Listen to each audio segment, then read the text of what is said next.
Welcome to LiveDaf, your online Daf Yomi Shir. Shalom Aleichem. Welcome back to today's Daf Hayemi, Maseches CHULLIN Daf Kuf Yud Beis. We begin 4 lines from the top of the Yomid. Boy Minei Rav Dimi. He posed a question. May Rav Nachman. So he asked Rav Nachman, interesting question.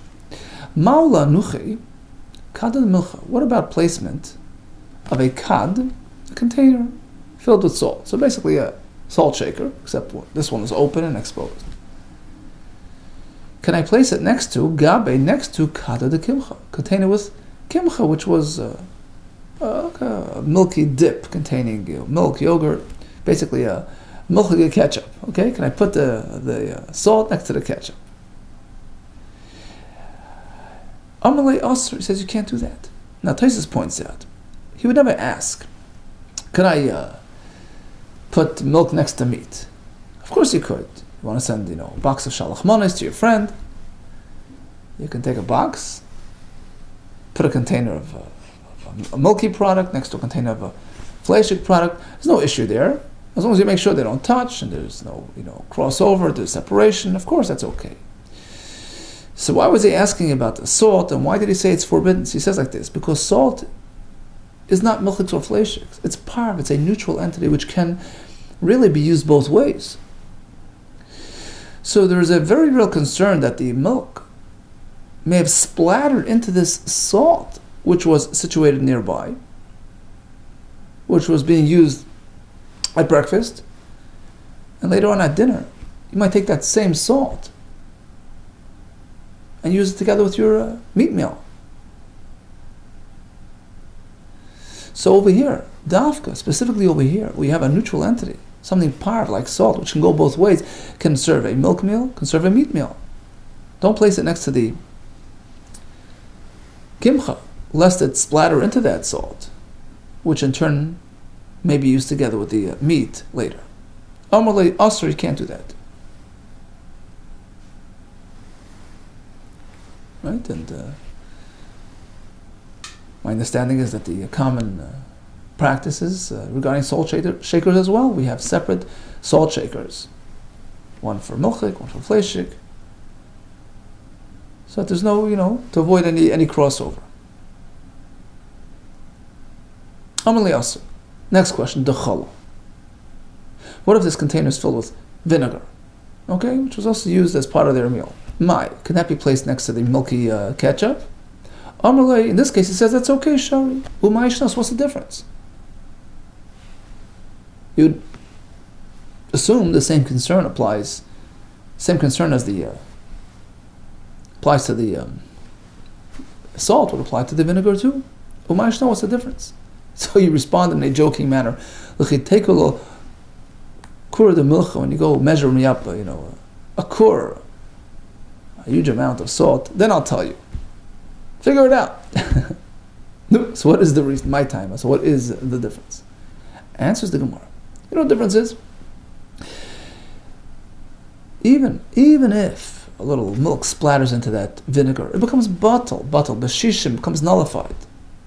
The flavor is indiscernible. In which case, there's no danger of turning around and using that vinegar for meat, as opposed to the salt, which is a dry, solid entity. It's not a liquid.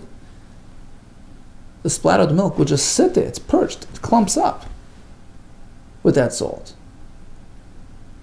And therefore, it presents a concern of being used with meat later on. Right? My time, what's the difference? The splattered milk in the salt is a isura be'eni. The isra is intact. It's there. V'hai, as opposed to the splatter into the vinegar, it becomes, it dissolves, it becomes nullified. V'hai, let's say isura be'eni. The isra is not intact. In which case, even if you turn around and use that vinegar with your meat, you're okay. Here comes another story. There was this little birdie. The nafal lekada de kimcha ended up somehow in a container of this ketchup, this milky ketchup. Now, of course, everything was cold. So the question is, can I just rinse off that bird from its milk and use it. Shariye, who allowed it? Rav Chinana, Brei the Rabbi, allowed it. We parshanut from this town parshanut, he said it's okay, just rinse it off and you're good. There's no issue of basar b'chalav. Amar Rava, I'm impressed. Man chokim, who's this wise man, the Mishri, who would permit Kagavna in this type of situation? Ilav, if not, that it was this great man, Rav Chinana, Brei the Rabbi parshanut. Now, we have to point out that this kimcha is, number one, milky, number two, it's salty. It was a salty type of dip, salty ketchup. And despite the fact that it was salty, you would think that, when it interacted with the salty material, it would have a similar effect to being cooked in it, as we learned the other day, right? In which case, you can't salvage this birdie. Once it absorbs the milky, ketchup. No, says Rava, actually, he's right on. Despite the fact that it has saltiness, but it's not exceedingly salty. It wasn't heavily salted, just a slight. Salt does not have that absorption effect, because he holds. Ki Amar Shmuel Maliach Hariu Kuruseach. When does Shmuel equate saltiness with cooking? That's only when it's exceedingly salty. Hani mili hecha de eino nechal machmas milchad. When it's really heavily salted, it can no longer be eaten on account of its salt content. Like, when they use salt as a preservative, it's so heavily salted. That is kuresech, like it's boiling, like it's cooking. Avalhai, but in this case, the kutcha, this dip, this ketchup, you see everybody's eating it despite its salt content. Apparently it's just lightly salted. There's no issue. Now, when do we say just rinse off the bird? That's when it's raw. In which case it's, smooth and it's not really absorbent. Aval salty, but once it gets roasted and it gets sort of dried and creviced, boy klifa, in this case, the milk does affect it somewhat and has to be peeled all around. The top layer has to be peeled to remove its milk content. Furthermore, if it was roasted and also has visible cracks, you see it's cracking open, then the entire bird is also, not just the outer surface. Likewise, even if it wasn't roasted, which has, like a drying effect, which would attract moisture. Even if it wasn't, it was just cooked. What was metabel betavlan? Seasoned with spices. That also has a similar effect. Rashi says it softens it and makes it susceptible to absorption. In which case, if it falls into this milky product, kuli also, the entire bird through and through is also because it's fully permeated with this milk. Amar Rav Nachman Amar Shmuel. Here comes a new halacha from Rav Nachman quoting Shmuel. Kikar shechatach alei abas. Okay, he's done his barbecue. He roasted up his meat. And we're speaking meat that was not yet koshered, meaning it still had its full blood content. Then it was roasted, which is meant to expel its blood. And now he's sitting down to his meal, puts his steak on his hamburger, and he's cutting his steak on his bread. Kikar, the bread, shechatach alei abas, on which they cut that meat. Asur la'achla, you can't eat that meat, that bread. Why? That's only true when the meat still looked very reddish, which indicated blood content. And again, it's only an issue if, upon cutting that meat, that reddish substance, i.e. blood, got absorbed into that piece of bread. And Rashi says, Avar mitzida letzidai, ad shenira mishnei tzad, and went through and through. It penetrated the entire piece of bread through and through. So you see, there was a substantial amount of this bloody material. That's only true when it has like a thicker consistency, a blood-like consistency. But if the reddish, juice is like light and watery, there's no concern. And then Farshim explained, by the way, that we're speaking after roasting, and it's already been roasted to the point that it's edible, right? Or halfway roasted, a third, different shitas of what's considered sufficient to expunge the blood off that piece of steak. So in Torah, it's not considered blood anymore. It's just, residue, remnants, that's not really considered asr. The Rabbanan Shmuel was concerned that for appearance sake, marasa ayin, it appears like he's eating blood. So if it presents this, phenomenon where there's reddish material going through and through, which appears like blood, you cannot eat it. In fact, Shmuel, when he encounters this type of situation, Shadid le'kalbi, he would toss the bread to his dog. Rav Huna yav le'shamir, Rav Huna served it to his helper at home, but he himself wouldn't eat it. Now, how do you explain that? Manavshach, how do you explain this? Ishari, if it's allowed, Lukuli al-mashari, it's good for everybody, even himself. Asar, if it's not allowed, Lukuli al-mashari, it's prohibited for everybody. Why is he serving it? Shani Rav Huna danina daite. Truthfully, Rav Huna disagreed with Shmuel. He says, we all understand, this is just, juice, it's not really blood. Halachically, it's permitted 100%, but he himself was danina daite. He was finicky, he wouldn't, he couldn't get close to this blood looking, piece of meat. Rav achale. Rav, in fact, would eat it himself. The correlator would give it a name. Chamar basa. Chamar means the wine. Getting close to Purim. The wine of the meat. It's just the juice. It's not really blood and unrelated to blood. Another halacha from the same source. Amar Rav Nachman Amar Shmuel. So now he's actually roasting the piece of meat. And they had this, we called it yesterday the beidugi, right? That schmaltz collector that they placed beneath it. You should not place that grease collector underneath the barbecue, underneath this roasting meat, until you know for sure the blood is out. Until the red coloration had left that piece of steak. Then you could place the collector beneath to collect the grease. But not before, because then blood will enter that. But no, I didn't. How do we know? I mean, we're not scientists. How do we know exactly? At what point, the red hue is dissipated. Do we have a simple method for that? Mazutra mishmeid rapab. Amr says, I'll give you a rule of thumb.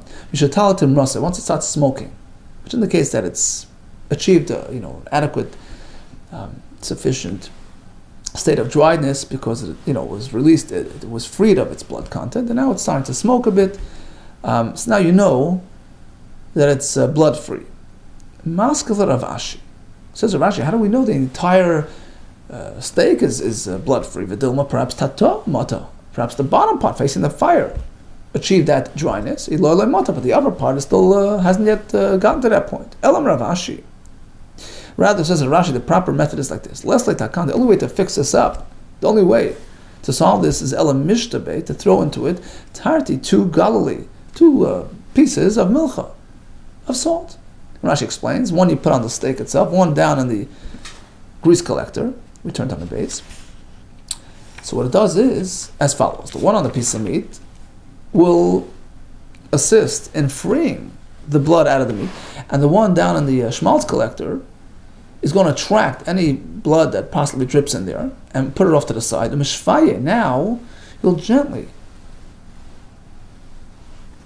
pour the grease portion out of the grease collector and leave the blood behind. So if there's any blood, it's going to stay behind. Now, I have a question here. Typically we don't pay so close attention to names, but here it's very important. We had two halachas from the same source. Rav Nachman Amar Shmuel, number one, which was the loaf of bread on which they cut the piece of meat, which presumably had been fully roasted, right? Nevertheless, if there's any reddish residue, you've got to be worried about it, and you can't. We have the second lesson from the same source, Rav Nachman Amar Shmuel, that once the roasted meat is no longer exhibiting redness, etc., you're good to go. Right? So it would indicate to us that at this point we assume that steak is fully blood free. So why do we say that if you cut that same piece of steak on that hamburger and we see some redness oozing out, it's a problem? What do you mean? It's been fully roasted, cleaned of its blood. What's the issue? Again, is that true that according to Shmuel, once you achieved a level of roast where the marad mumis, the redness, is gone, we assume the steak is totally blood-free and permitted? Shmuel told us a minute ago, we take that same piece of meat. We assume we're talking about a fully roasted piece of meat and place it on that bread. You have to be worried about the redness. The loaf of bread on which they cut that meat, you can't eat it. Why? If it's fully roasted, who cares about this, red juice? Says the Gemara, you're right. Once the meat was roasted to the point that it's starting to, it's no longer having that redness or whatever, the smokiness is starting to, then you can eat it, provided you eat it directly. You see, really, blood that's embedded inside a piece of meat, it's called dam ha'ivarim, is mutter, right? So there's no concern about, blood actually just oozing out at this point. And whatever's still inside, any, remaining blood residue that's perhaps trapped inside is okay as long as you eat it directly, you just eat it. But if you're going to go cut it, that presents a new concern, because Shani Hasan there is different. The agav dukkha, due to the pressure, the sakina of the knife when it's being sliced, pull it. That will force some of that blood residue out. It's going to expel its blood into the piece of bread. As we see, it's filling up with redness. That's the concern. So basically, there are two elements to meat roasting. Right? The second halacha of Shmuel was very simple. You take a piece of meat, you roast it up to the point that it's edible. Go ahead and eat it gesundheit. Whatever is meant to leave, left. And even if there is some, minute amount of blood trapped behind it, it's okay. It's called dam ha'ivarim. It's embedded inside the meat. It's fine, provided he's not going to cut it. But once he's going to go cut it, that cutting, that pressure, may force some of that blood out. And once it leaves its abode, it becomes asur. And that was reflected in the first halach of Shmuel. But in any case, the other Amirim disagreed, of course. They said, no, once it gets to this point, it's just, juice, it's chamar basar, whether it's inside or it's outside, there's no concern. And Shmuel was concerned about appearance. So even though it's technically not blood anymore, blood has already been burnt out and dissolved, and right? But it appears like blood. Marisa ayin. And therefore, care is required. Nu halacha, Amar of Nachman, dogim va'ifos. So he has fish, he has birds. In the interest of saving time, he's going to salt them all together in the same bowl. Shemalchan zemzeh, salted them with each other.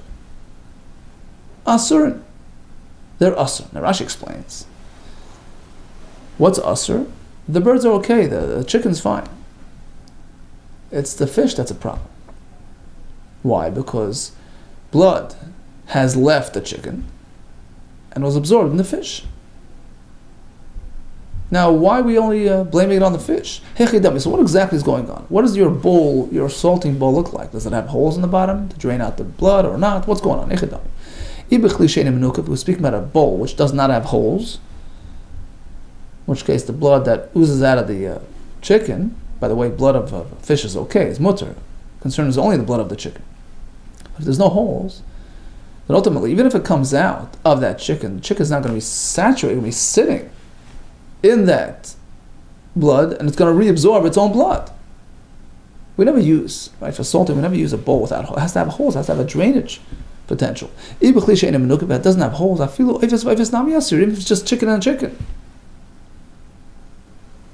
Forget about the fish. Piece of chicken that's being salted in a full container without holes will reabsorb its own blood. Nami Yasir, of course it becomes asur. If your bowl, your salting bowl has holes for drainage, then what's the problem?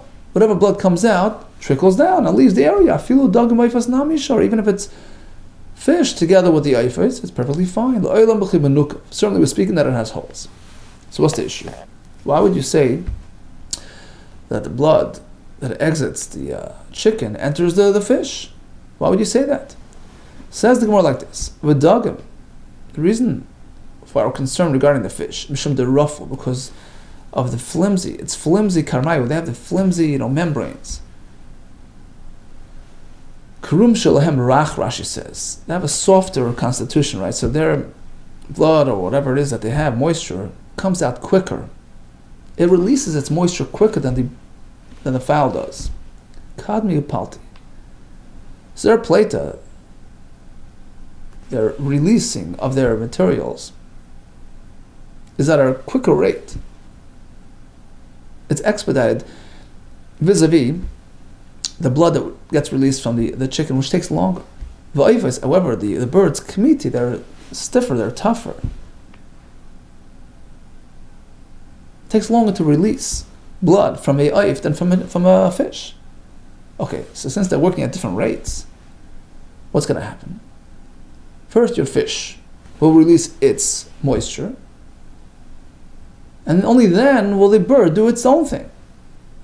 So now the fish is free of its own content, susceptible to absorption of this new blood that's coming out of the birds. So if they're both releasing at the same rate, they're both busy sending their blood out. Let's say 2 pieces of oif. There's no issue there because they're both transmitting outward. It's going out at the same rate, the same time. And nobody's going to be absorbing each other's material. But here, fish is done. He's resting already. He's at rest. He's no longer sending out anything. So now he's available to absorb. Right? While you're expelling, you're not going to absorb, right? While you're busy talking, you can't listen, right? But once the fish is done expelling, and only then begins the expelling process of the blood of the chicken, there's a concern that the fish might absorb that, right? Basar, the naichi dagim, after the dagim calm down, from there, releasing of material, pleti oifes. Now the birds will begin their release, and the fish will now turn around and absorb that blood. Okay, Rav Mari bar Rachel, what happened to him? Imlach le basar shchuta badi basar treifas. He had a klimanukov, a salting bowl with a drainage system, and he salted together 2 pieces of meat. Meat and meat. So you think it's okay. And what could go wrong? 2 pieces of meat being salted at the same time in a perforated, salting bowl. What's the issue? Problem is, one was basar shechuta, from a shechted animal, kosher meat, bahada with basar treifa, non-kosher meat from a treifa animal.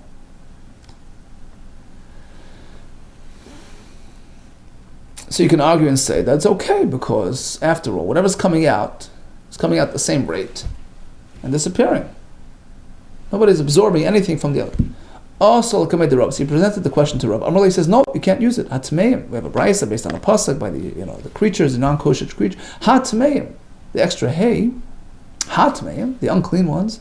La'eser is coming to add iser to tziron, even the brine, the moisture coming out of these things. V'roitvan, the soup that was cooked along, but kifa shalhem, the fibers of meat, of vegetables, and the Farshim explained the main point is on the tzir.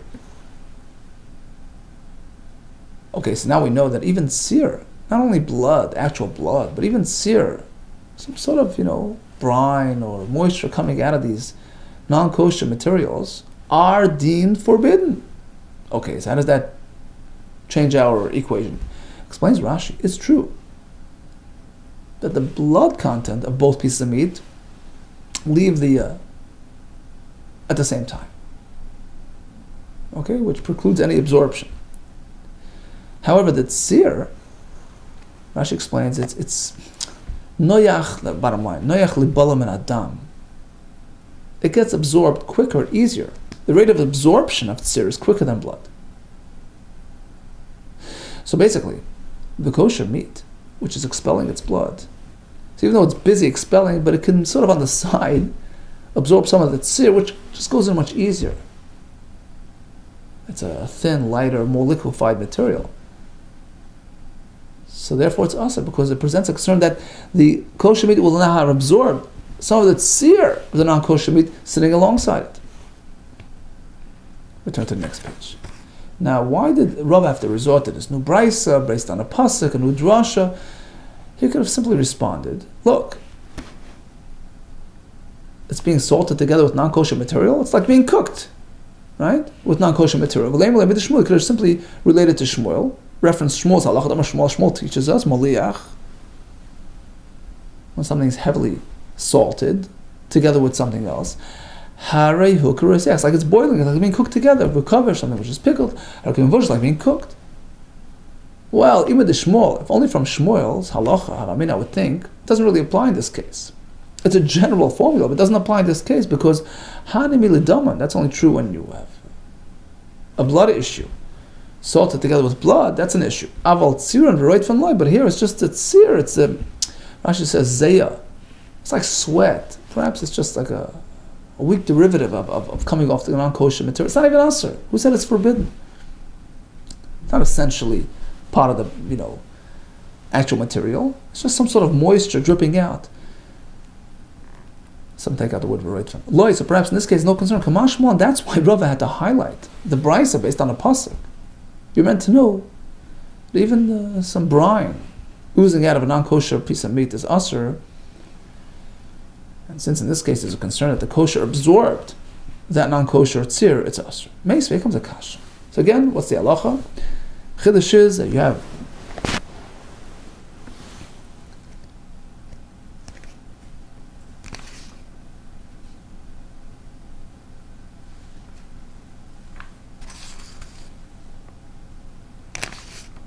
two pieces of meat sitting together.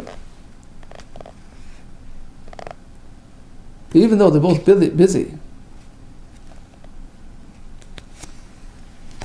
being pilate, right, releasing their respective bloods, nevertheless, if there's a tzir concern, because one of these is non-kosher, which is exuding unkosher tzir works on its own track. So even while you're busy expelling your blood, you can still sort of absorb tzir on the side, and that's a concern. Meisvei comes a kasha on that concept. From a brisa, which seems to say that it's okay. Dag tahar, shemlachim, dag tamei. He had two pieces of fish. One was of a kosher variety, dag tahar, which he salted together im shemlachim dag tamei, a non-kosher piece of fish. Both being salted, it's mutter. It's okay. We're not concerned that the kosher fish absorb from the non-kosher. My love, let's assume sheyishnei maluchim, that they're both being salted. Okay, so even though the non-kosher fish is saturated with salt and expelling and releasing some of its brine, there's no concern that the kosher piece absorbed that brine. Why? Because they're busy expelling whatever they have to expel. They're expelling and they're not absorbing from each other at this point. In contrast to Rava, who says that even during the salting process, you can still absorb the tzir. No. Only one of these was salted. The kosher one was salted. The tummy tafel. Tafel means without salt, plain. There was no salt on the non-kosher piece of meat, so there's no expulsion of tzir. There's no brine. Right? There's no brine being generated if you're not salted. But in the case of Rava, where the non-kosher piece was salted and generates brine, perhaps in this case, I am concerned that the other piece absorbed some of that brine. Ask the Gemara, how could you say that we're speaking that the non-kosher meat, non-kosher piece of fish, in this case was not salted? But the Tani Seifa, take a look at the next part of the brisa. Haya tahir maliach, aval haya tahir maliach, v'tamei tafel mutter. But if only the tahir was salted and the tamei was tafel without salt, then it's okay because it's not a brine generator. So that's the next case in the brisa. Machlal the reisha b'shnei meluch maskin. Apparently, the first part of the brisa is speaking that shnei meluch and they're both salted, and nevertheless, there's no concern.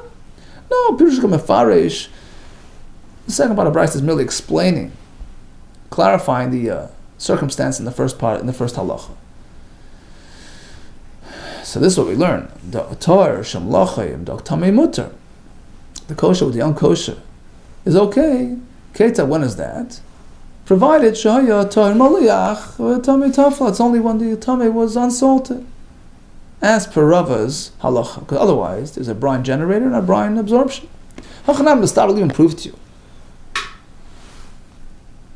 that this is the correct understanding of the brayso.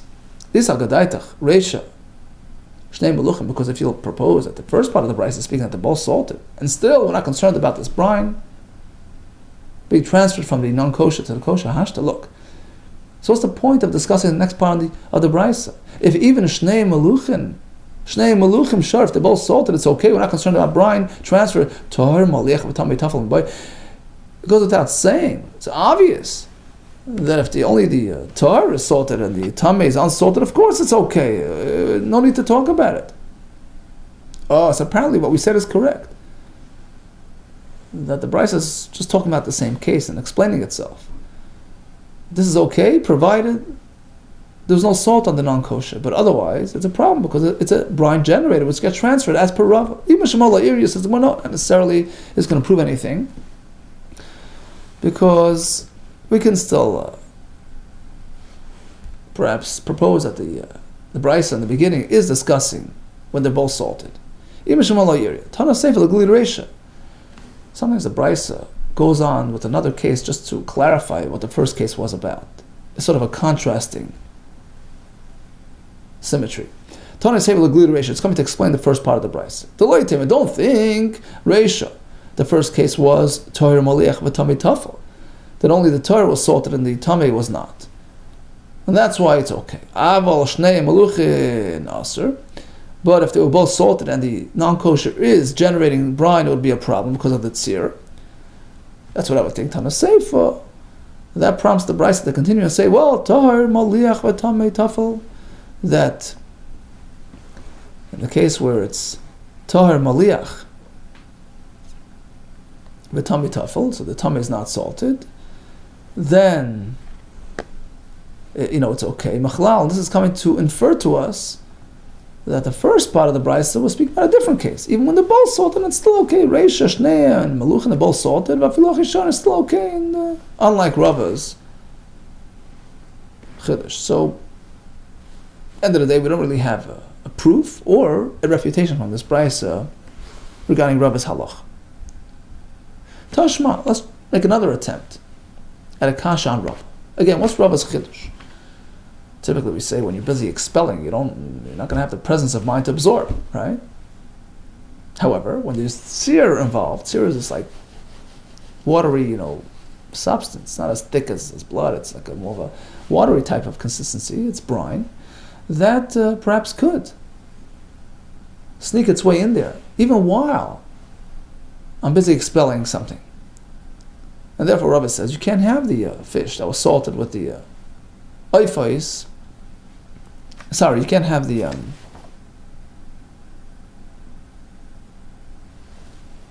basar shchuta that was salted with the basar treifa, because of the tzir that gets transferred from the treifa to the shchuta. Tashma comes another kasha.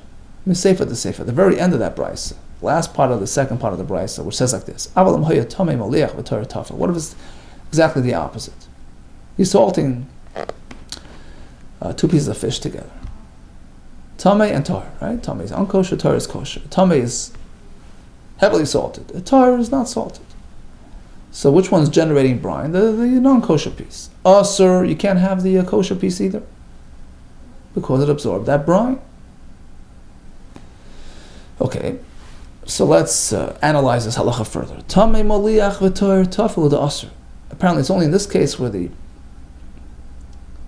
non-kosher was the salted one, generating unkosher brine, and the kosher one was the unsalted one. In that case, it's a problem.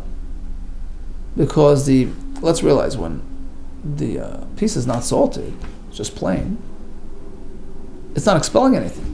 It's not busy sending anything out. Of course it could absorb. And what's it going to absorb? The brine coming from the tamei. Tamei maliach v'tar tafel l'da'asr. Only in that case is the problem. Because there's this lack of, symmetry. He's oozing out and he's absorbing. Hashnei and meluchin. Sorry, but if they're both salted at the same time, apparently it's okay. Because they're both transferring outward. They're sending out. They're not going to be absorbing any of each other's tzira. It's a kasha and rav. No, says the Gemara, no. Perhaps the same halacha would apply if they're both salted because of the brine transfer. So why did the Brisa choose to dwell on this unmatching, mismatched case, rather than just a plain case that they're both being salted? I did Tanareisha, Torah Maliach, but Talmud on account of the case in the Reisha where it was a one-way deal. The Torah was the one salted, and the Tummy was the one that was unsalted. And the Brisa was teaching us that in this case, there's no concern of any transfer because the Tummy is not active at all. So on account of that case, the Brisa cited, a matching case where it was a one-sided salting. Tananami Seifa, the Brisa came back in the Seifa with a similar case, just exactly the opposite, right? In the reverse. Tamei Maliach, Torah Tafel, the tummy was salted and Torah was unsalted. And since there's a transfer of brine from the tummy to the Torah, it's a problem, but perhaps the same exact halacha would be if they're both salted, because there's a transfer from one to the other, despite the fact that they're both actively expelling their residue, as per Rava's opinion. So at the end of the day, once again, we don't really have a conclusion on this matter from the Brisa. But in any case, Rava did teach us that despite the rule that when you're expelling and not absorbing, that only applies if they're expelling, blood or whatever. But if there's tzir, which is a totally different type of entity, that can be absorbed even while you're actively expelling. So if you do malicha with the basar shchuta, with the basar treifa, the basar shchuta is asr. Prior to that, we discussed a similar case of the dagim, which are more flimsy and more absorbent than the oifais.